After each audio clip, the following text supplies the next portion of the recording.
You know, when I saw the title of this week's episode, I really thought I was going to be on Agents of S.H.I.E.L.D. But instead, we did get a love letter to everything 80s.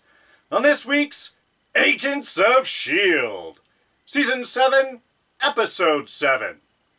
The Totally Excellent Adventures of Mack and the Deke.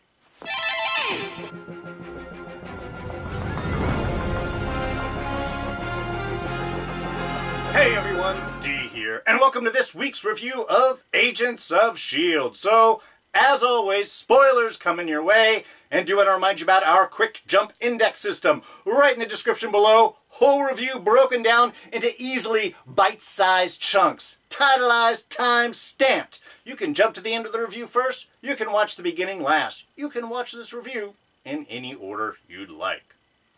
Alright, so, this week's episode, look, this was fun. This was a relatively non-consequential episode. I mean, yes, there were story bits moving forward. We did have ramifications from last week with Henry Simmons just having some really nice moments there as Mack taking that weight and pain. I loved this scene just with him at his parents' graveyard, just having that emotional moment. The whole kind of breakdown as he's spending time, again, very 80s trope here, tons of 80s stuff like I was mentioning in the opener here, throughout this episode.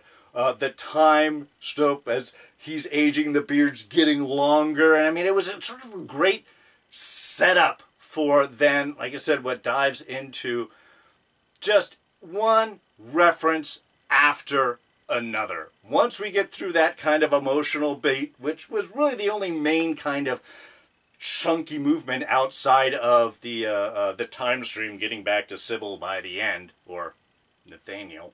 Yeah, that's always good. More Hydra, right? But outside of really with that, most of the rest of the episode, again, really was just references and tropes and fun. And I am not discounting that in any way, shape, or form. I'm just saying that as an overall arc, a relatively non-consequential episode.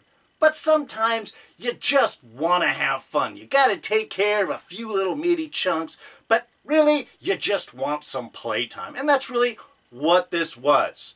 Tropes, references, light story beats, great 80s horror bits with all the tools going through people's body and spraying blood. I mean, everything about it really was just a beautiful love letter. What can we do? And in some ways, Deke's remembrance of Don't You Forget About Me, kind of a lot about this episode and the 80s. It's a lot of direct references with some stuff that doesn't quite fit right, but still, you know, is hitting the mark for the message that it's getting across. So yeah, a fun episode.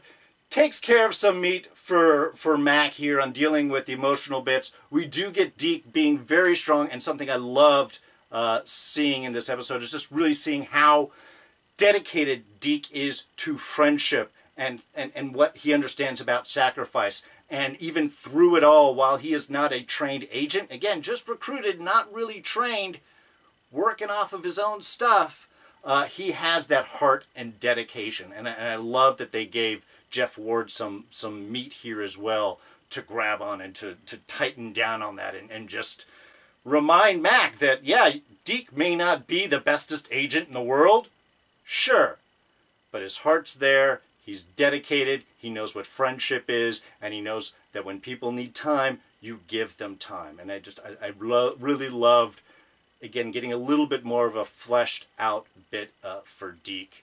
I think we deserve to see it, and we're right here at the midpoint, right here at 7. This is the Wednesday episode of this season.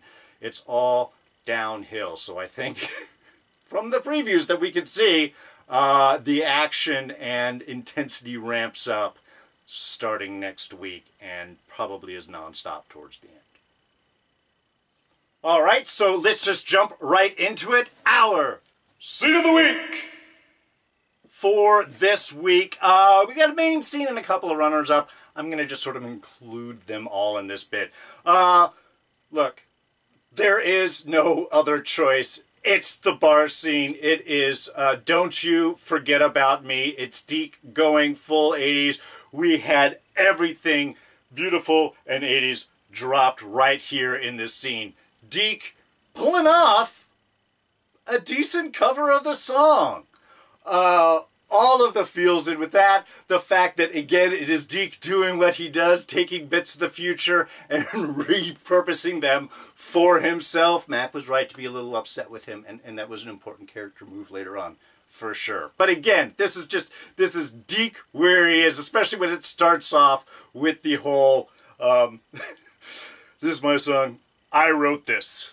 Again, that came first credit. What does he tell Mack later on? No, that song comes out in '85 in the Breakfast Club. This is 1983, so it's a Deke special. Just, again, a beautiful scene, very tropish, very comic. They went through the whole thing, and the fact that we get an additional trope added on to it, the misremembered lyrics trope, I think is perfect with this. Because, again, Deke's from the future. Like the far apocalyptic future. What has he heard? How many times has he heard this off? What does he remember? He's pulling lyrics out of his own head in that sense. So we get kind of the fun bits of not only stealing the music, but then doing it poorly. And messing up the lyrics and changing things. Sure, you could say he makes it his own. But really, he's messing it up. So again, just a whole beautiful bit. And of course, seeing Mack just fall. I need a drink. Throughout the scene was just awesome. So yeah, I mean, again, that is the perfect slide of 80s that was this episode. I did have two other ones that I guess were close runners-up, and they're almost back-to-back scenes. It's actually at the end where Mack finally wakes up, and he's there with one of the Deke squad, and he's like, yeah, I'm sorry, I'm coming back now. Someone, somehow, somewhere is gonna pay. You know, and it has that perfect kind of 80s shot, and he's there, and he's looking, and he's intense. And then, of course, the scene goes just a little long until the Deke squad's like, you mean the robots? Yeah, the robots. Yeah, that's who I mean. It almost kind of like a crazy bit for Mack there. And it just, I loved, again, very 80s, very tropish, but adding that nice comic additional edge that Agents of S.P.O.I.L.E. is so good with it. And then, of course, followed immediately after that with the whole Rambo transformation. Kind of a Rambo Evil Dead Ash transformation there. He turns into what looks like Rambo, but the whole montage of getting to it and the shortcuts and the cutting and the putting on of gloves, totally Evil Dead 2. And actually, I think that segues us perfect into, let's just cover the meat of this episode. Like I said, is chock full of 80s references, tropes, again, a love letter. So I'm going to go through a partial list of things that I had picked up throughout the episode. And I say partial because I am sure that there are many, many more that I had missed or forgotten. So since this really is what the episode is all about, let's go over briefly sort of what we covered, okay? Straight off, we have the computer nerd and the typical 80s douchebag villain there in the beginning, especially the fact that it's an ex-classmate that's now succeeded. Very 80s setup right there from the very beginning. And then, of course, we get into both the fact that the nerd is the one that can help an alien race. Again, a trope that started up with aliens. We get a little bit of war games in here in speaking with a supposed AI that's actually not really your friend. But not much of that reference. We do get a beautiful, weird science bit as soon as the nerd finds that he has to build the alien a body. A female body is, of course, what the nerd's very happy about. So yeah, perfect weird science reference there. Which, of course, aside, starred Anthony Michael Hall, who did play the owner of the casino on the planet of Kitson. In fact, I think he was Kitson. So, yeah. So again, Nice, always little ties in with the show. Let's see, Uncle Marcus and little Mac and his brother. I can't confirm that this was the Back to the Future house, but it does look exactly like the Back to the Future house. And the fact that we do have sort of a split timeline that they're revisiting where they are now, again, perfect reference in with that. Members only jacket is what Deke is wearing. Very 80s fashion, gray with the little epaulette snaps there. I had one as a kid, I admit it.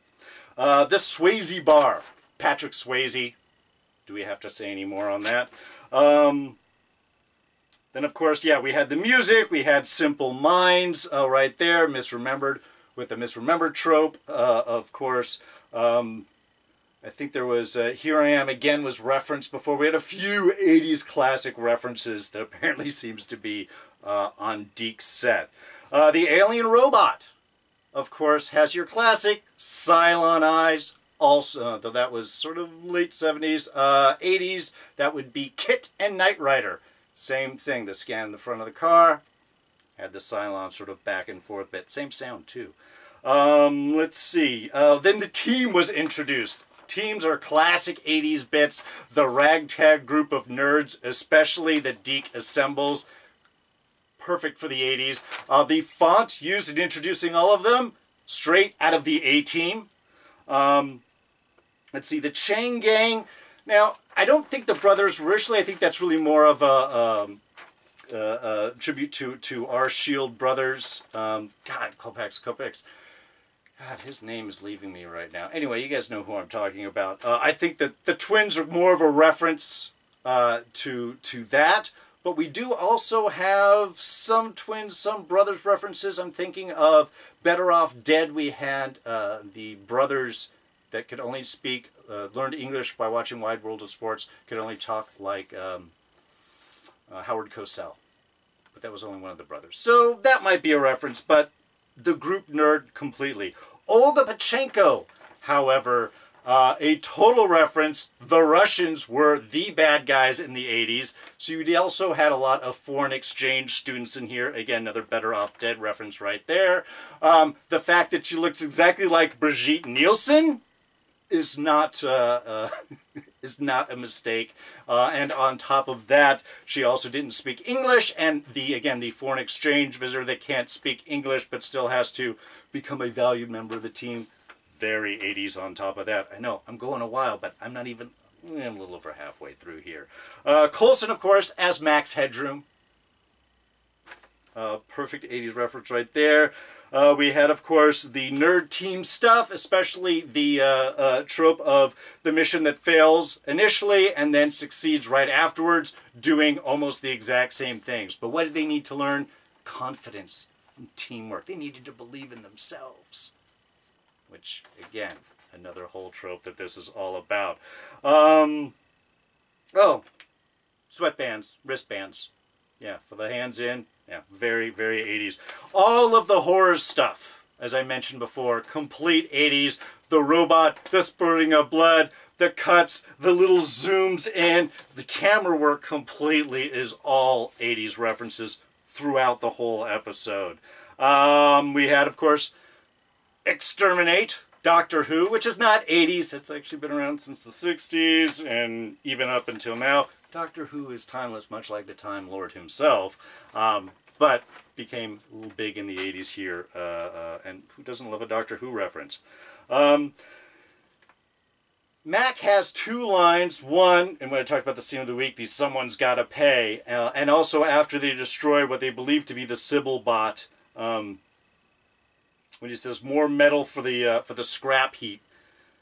I can't remember what that's to, but both of those are references, if not just in general, with Someone's Gotta Pay, but more metal for the scrap heap is definitely from something. I just can't remember what it is. As I mentioned before, we had the Rambo Evil Dead bit when Mac is getting ready. If he had said groovy, that would have been awesome. Short Circuit. Another 80s movie, AI robot comes to life. That's what Mac was talking about. Lasers! Lasers were really big in the 80s. I love the fact that these were not powerful enough to actually do any damage. Or Deke really is super tough. And of course, Mac being the sax man, the saxophone player.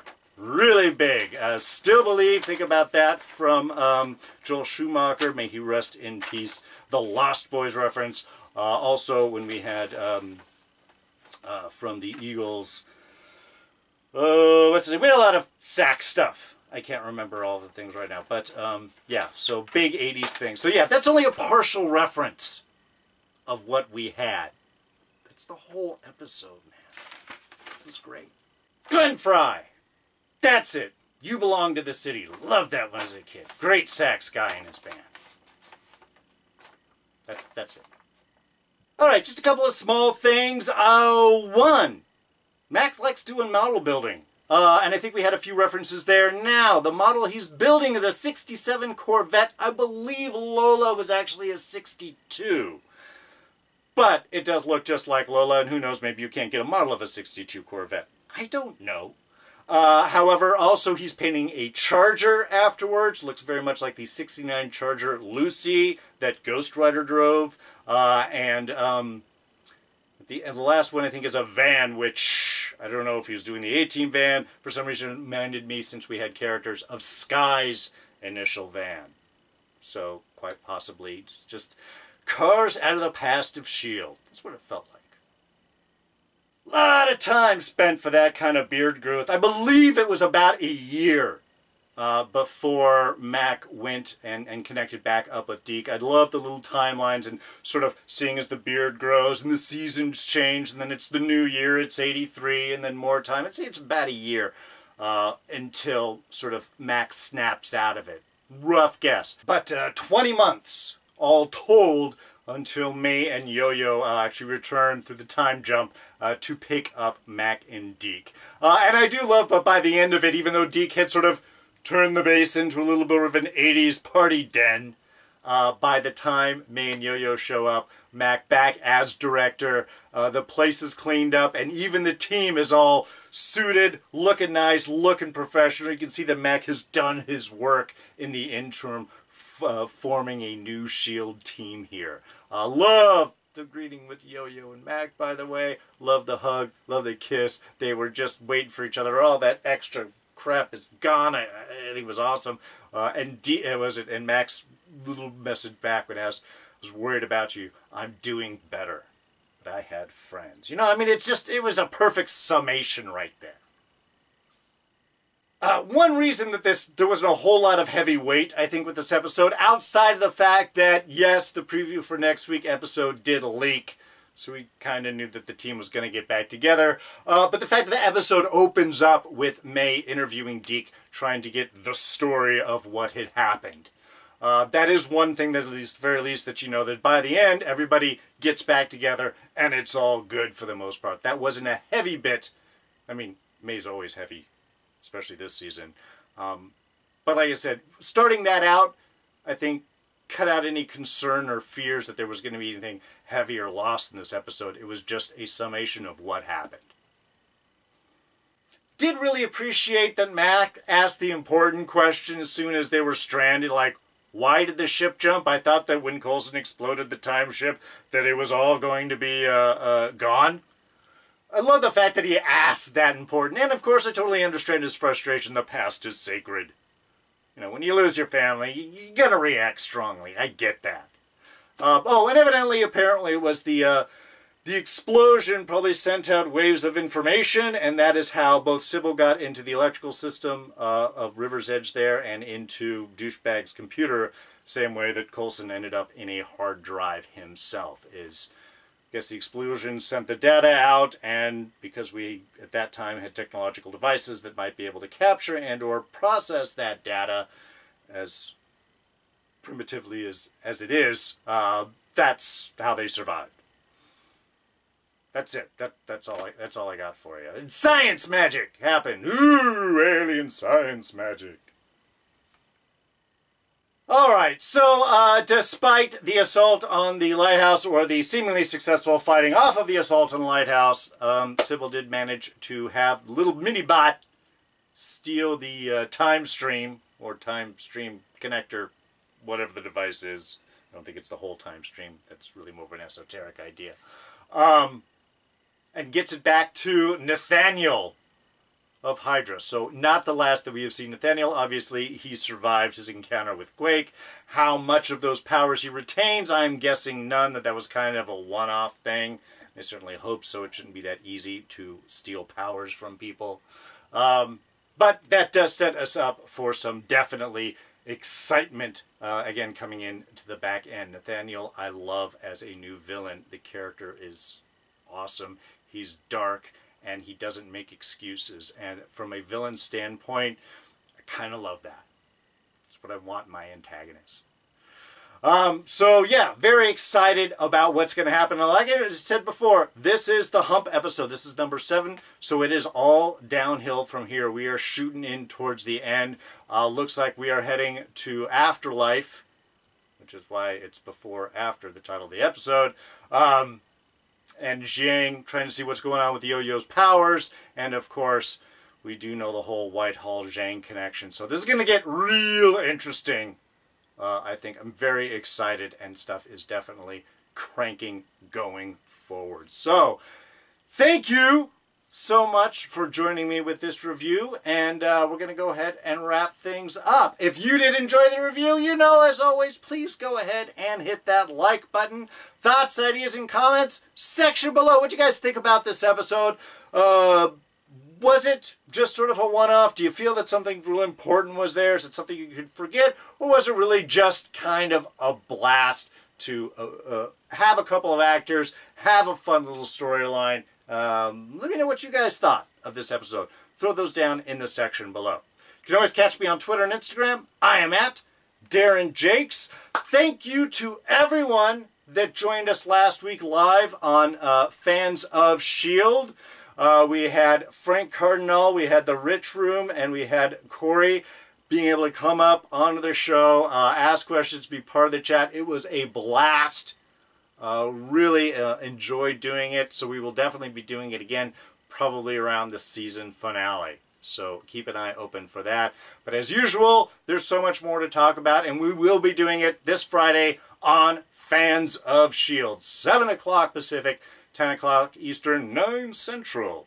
Myself, Rob Stone, and Don Willi diving a little deeper into this week's episode. So if you can, please join us live, but you will definitely find it in the archives. Subscribe. That way you won't miss any of these reviews, neither of these of Agents of S.P.O.I.L.D. or Fans of S.P.O.I.L.D. And of course, Boys coming back in September. So that's going to be something we're going to cover. Do that if you're a subscriber, and do that by clicking this button right here. And we'll go ahead and throw up a couple of our latest reviews right here for you to check out. So, that's going to be it for me. I'm D, and I'm out of here. Catch you next time. Bye-bye.